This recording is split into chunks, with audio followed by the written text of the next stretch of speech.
You know what time it is. Grab your guards, grab your woodies, grab your glasses, do what you need to do. Kick back how you kick back. I'm going to kick back how I kick back. And let's get into some of these birth charts. Come on with it. Okay, so we've already discussed how Dame Dash may have contributed to the downfall of Rockefeller, and like I told you before, we're gonna get into Jay Z and Dame Dash's charts and see how they both maybe had some effect on the downfall of Rockefeller. We're not just gonna place the blame on one or the other. That's just not the Libra way. So today we'll get into Jay Z's chart.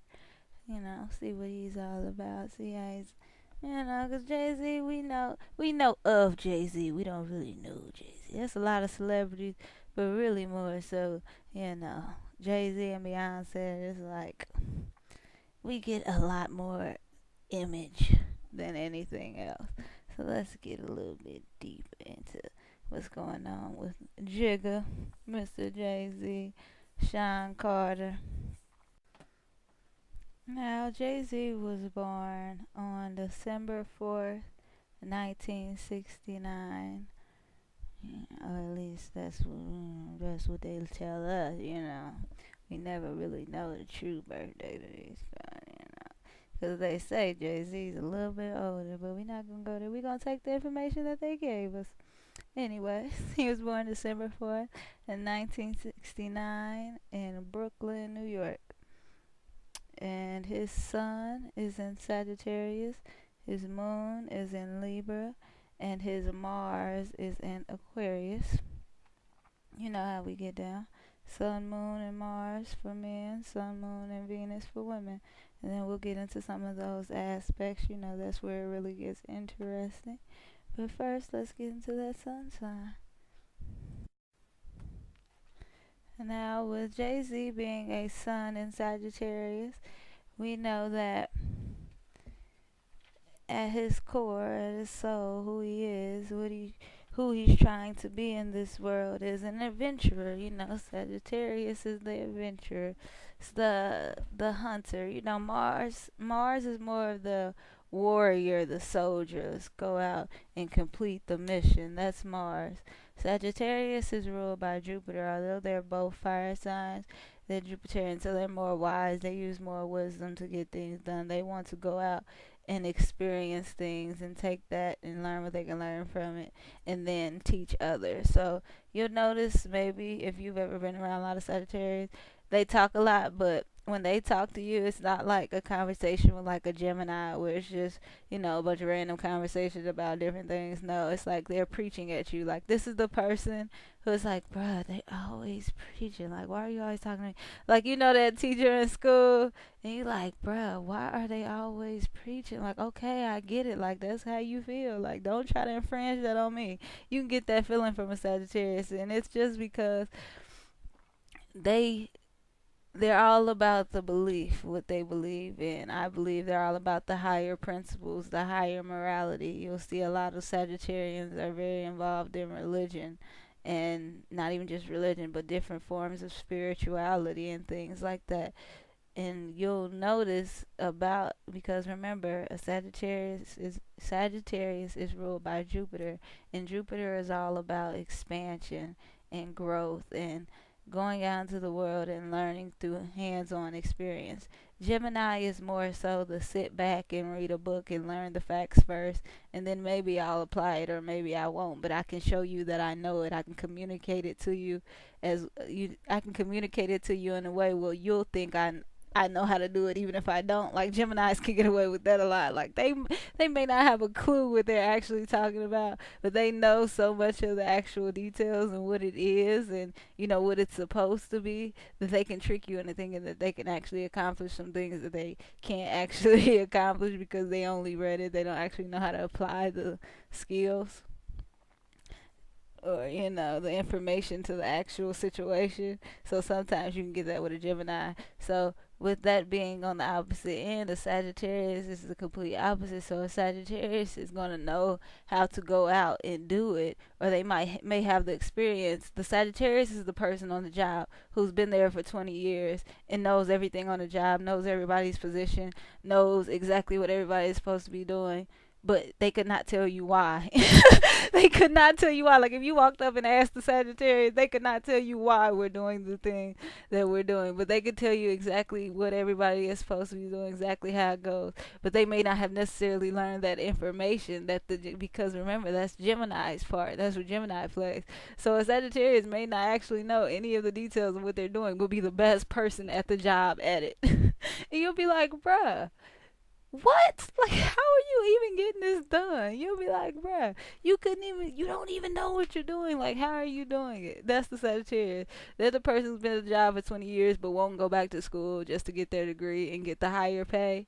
And you're like, bruh, why don't you just go to school? You already know what you're doing. Just sit down in school and learn just get the piece of paper. Like you'll find yourself saying that to a Sagittarius, like, bruh, just sit down and do it. But that's not a Sagittarius nature. It's a fire sign. They're fire. They want to go and do it. They want to put it into action. It's not about sitting and reading about it. No, they're all about experiences. Let me get out here and get my hands there. They're the hands-on learners. They're the people who probably did better at like a vocational school or like picking up a trade as opposed to sitting in a classroom all day. Like those are your Sagittarians where you're like, this person is super smart, but bruh, they never turn in their homework. Like the teachers, you're like, they know all the answers.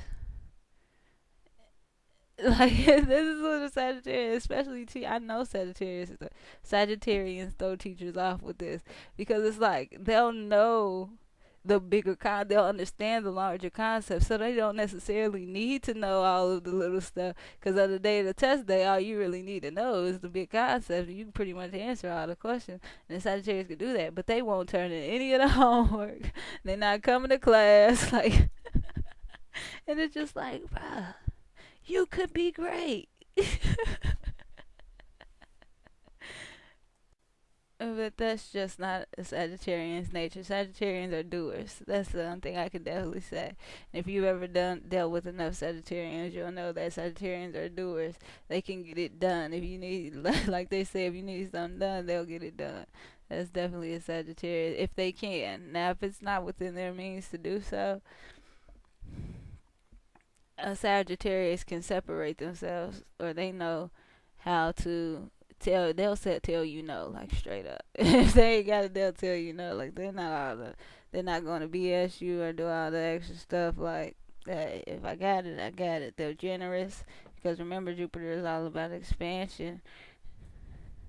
So they're very generous. They'll give you the shirt off their back and won't even think twice about it because they're also risk takers. Because remember, think this big ball of energy just going and going and going and going. Think Zeus when you think Jupiter. Like, think just that God who believes so much in their own selves. And it's just like sometimes with all of that belief, they fall short in actually being able to deliver all of the things that they promise you. Because remember, they're just thinking about the big picture. They're only thinking about like the end goal. They're not thinking of each individual step. They're not thinking of all the information they need to have before they pursue this goal. They're not thinking of any of that. They're just, let me get it done. This is what I need to do. Let me get it done. How am I going to get it done? And this can lead to an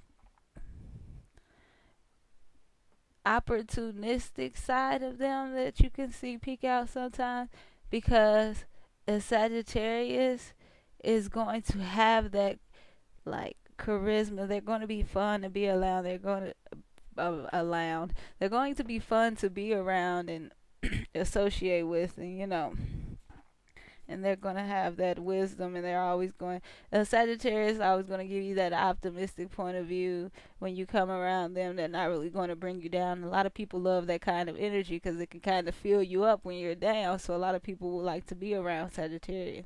But with that being said, a Sagittarian knows this, or some of them do not. But Sagittarian can recognize this and be able to utilize that to their own benefit without necessarily, breaking, letting the other person in on the fact that they know, like, okay, you're only around me for this. Okay, I need this from you. No, they're not gonna do it like that. Sagittarius is beating God all the way over on you, and you would never even know.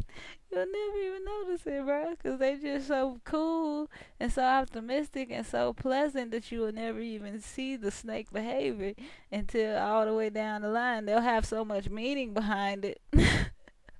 Such a big philosophical meaning behind why they did what they did. They might trick you into thinking like, second guessing yourself and thinking they right. Nah, they still wrong. Trust me. I don't care how big the meaning was, what they told you, the Lord told them to do. Sometimes they just on some other stuff, straight up. Sometimes Sagittarius just be on some other stuff. However, when you want to take something small and make it bigger, a Sagittarius can be just the perfect person for you. So I believe that's what, like I said, the wolf mentality is probably what attracted Jay-Z to Dame Dash, needing a wolf to send in to do the dirty work, so to speak. I believe that bright, optimistic, go get it, a doer mind, that doer, that doer personality that Jay Z had. I believe that's what attracted Dame Dash to him. Because, I mean, as a businessman, he needed something to be able to market. So, why not market the person who's, because remember, Sagittarius is also a mutable sign, so they're able to adapt. Whereas Taurus is a fixed sign, so he's not able to adapt. So he said, "Okay, I'm gonna go get the dude." Okay, this is what attracted Dane Nash to him. It's like, okay, he got a little hustle about him. Okay, he about his money. Because remember, Sagittarius, they got that hustle about them. They have that go. They're not Mars. They're not the soldier. They're not going out to get it. But they are Jupiter. They are expanding. They are trying to make the biggest, brightest, have the best. Like that. They do have that element to them. So he's like, okay. Okay, I see the young boy. He got a little fire to him. Okay, he gonna get out there and get it. He ain't gonna just be talking. He gonna put in that work. All right, cool. He able to adapt. He knows how to move in a room full of vultures. Like you know what I mean? That's Jay and Dane Dash probably saw that in him. Like okay, all right, we can use that. If I bring that energy in with my energy, and I can go in there and make the deals and seal the deals, and he can do the work. It's like it was a match made in heaven. It was a win-win. You got all that fixed energy, but then this also where it probably became an issue further down the line. But that initial attraction, that's probably what attracted Dame Dash to Jay Z, because Jay Z had that fire. Remember Dame Dash? He has a Leo moon, so he also has a little fire behind him too, but he has a lot of fixed energy. Whereas Jay-Z knows how to adjust and move and move through the crowd. So Dame is looking at Jay-Z like, okay, I got a young soldier, young warrior, somebody he's going to do the work. He's going to produce the material.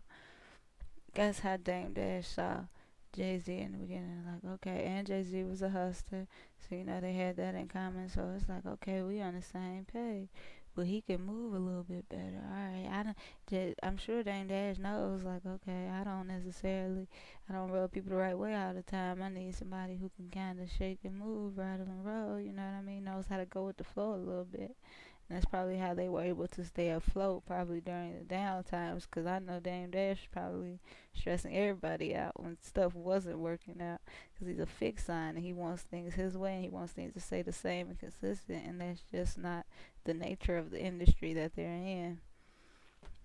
And I think Jay-Z, when that type of stuff began to happen, he was a lot better equipped with the tools to adjust, just because he has that mutable energy and he's so optimistic. So that's what he contributed to the label. He was the talent. He was going to put in the work. He was going to produce the product. Dame Dash was going to be a fixed energy. He was going to go in and sell it, move this product, okay? And he's going to take nothing more, nothing less, fixed energy. And that's how that dynamic worked out in the beginning. Oh, another thing with Jay-Z being a sun in Sagittarius, yeah, I ain't a player. I just crush a lot. That's a Sagittarius energy, straight up. You get that from Leo too, but Leo is a little bit more. They'll want to have like a girlfriend or You know, Leo is a little bit more intimate. Sagittarius is the true, like, pimping all over the world. Like, oh, I'm so good. But, like, that's really a Sagittarius. And they want to expand. They want to hunt. They want to hit their target. And keep, you know, so you got to understand that when you're dealing with a Sagittarius, they need to practice, you know, they need to use their bow and arrow a couple times. They can't just go into the field. They like to be a little adventurous. They gotta try a couple things. Do something strange for a piece of change. That's just how the Sagittarius lifestyle is. They might not tell you that, but it is what it is. They gotta experiment a little bit, you know. So a Sagittarius may not necessarily be the person you want to try to lock down at a young age. It probably won't work out for you. Trust me. Don't even do it to yourself. And see, this is the aspect of his chart where it's like, you know, everybody's like, how could he ever treat on Beyonce like that's Beyonce? What are you doing? She is like it. But it's like, as a Sagittarius, he's like, yeah, she's her, but I'm me. Like, you gotta understand, man. Sagittarius is Zeus. They are the one. They need to spread their wild oats, as they say. They need to have different experiences. They need to try new things every now and then, dibble and dabble. And Beyonce probably wasn't having that. And he had to, you know, he had to quench that thirst. So he had to do what he had to do. He had to expand. Y'all lucky he ain't got 10 kids running around here from 10 different females. Y'all wonder why Offset a Sagittarius. Y'all wonder why Offset got all them kids with all them different women. Why he keep cheating on. He's a Sag. He has to explore. He has to adventure. It's not personal. I still love you to death. I would never love one of these hoes the way I love you. But I will hit them off here and there for the experience. Don't you understand? The Lord needed me to have this experience. Oh, Sagittarians. Now, what I believe this expanding energy and this big picture energy started to become a problem for Dame Dash is Dame Dash, like I said, he's a Taurus. He has fixed energy, so he wants to keep things the same, whereas Jay-Z wants things to change, and that's where they began to bump heads, I believe. That's when it became an issue, because even if you look at Jay-Z now, look at all of the avenues that he's expanded to. Think he's got a Rock Nation, he's into sports, he's into everything else, right? And that's probably what was in his head way back then. And Dame Dash was probably still fixed on hip hop. Remember, Dame Dash to this day is still only discussing hip hop. I mean, he does movies and things, but they're hip hop based. He's, like I said, he is hip hop. He's a Taurus. He's a fixed energy. That's how he is. So that's probably where, in the long run, they had an issue because they were seeing it two different ways. They were painting two different pictures. Jay-Z is trying to expand and grow and, you know, branch out to different things. He wants to do sports. He wants to do, you know, he wants to manage. He wants to have his own career. He wants to do all of these things. Whereas a Taurus, the fixed energy, he wants to stay in his lane. Let's dominate our lane. Let's build this up. Let's build our empire up based around what we believe in. And let's take what we believe in and take this hip hop and just expand that and grow. We don't have to go outside of that. We can build upon our own culture. We can create. That's more of where Dame Dash's mind was at. And I think after a while, that those two paths, they started to veer off into two totally different directions, just based on what they wanted from the business to begin with. So that was part one, all about Jay-Z's Sun and Sagittarius. You got to see why he wants to be the very best, you know. Why he is, not necessarily why he's creative, but why he's able to put himself out there and really take advantage of the opportunities in front of him and really put himself out there to be able to achieve what he wants to achieve. and expand on that. So whatever he's trying to do, he's trying to do it big. He's not trying to do it small. He wants to be the best. He doesn't just want to be a good rapper. He wants to be a great rapper. You know what I mean? He doesn't just want to be a good businessman. He wants to be a great businessman. He wants to be known as a businessman. I mean, people don't even realize that this man was able to transform himself from being known as just another rapper to being known as the greatest rapper, to being known as a businessman, to being known as a great businessman, and so on and so, like, people don't realize that, but that's what he has been able to accomplish. And that's a feat that many couldn't conquer, to be honest with you, like, but he's been able to do that. And that's that Sagittarius nature. It's also why he kinda, puts 20 on 10 sometimes. Jupiterian energy can do that to you. Jupiter can do that to you. Make you put 20 on 10, and make you over exaggerate just a smidge. Just a little bit. Make it interesting. See, it's not, no, it's not putting, I'm just making it more interesting. I'm just trying to engage you, that's all. No over exaggeration. I'm just being engaging. That's what the Sagittarian mind says to them. Like, no, it's not being no, I'm not being extra. I'm being just enough to keep you engaged. Yeah, that's just how they see it. That's just how they're putting themselves. That's what they're going for. They're going for the flashy. They want you to turn your head when they walk in the room. That's what they're going for. They want to be the best. That just is what it is. So, as always, thanks for watching. Make sure you kick back with part 2. Let me know what you think down below. Come on with it.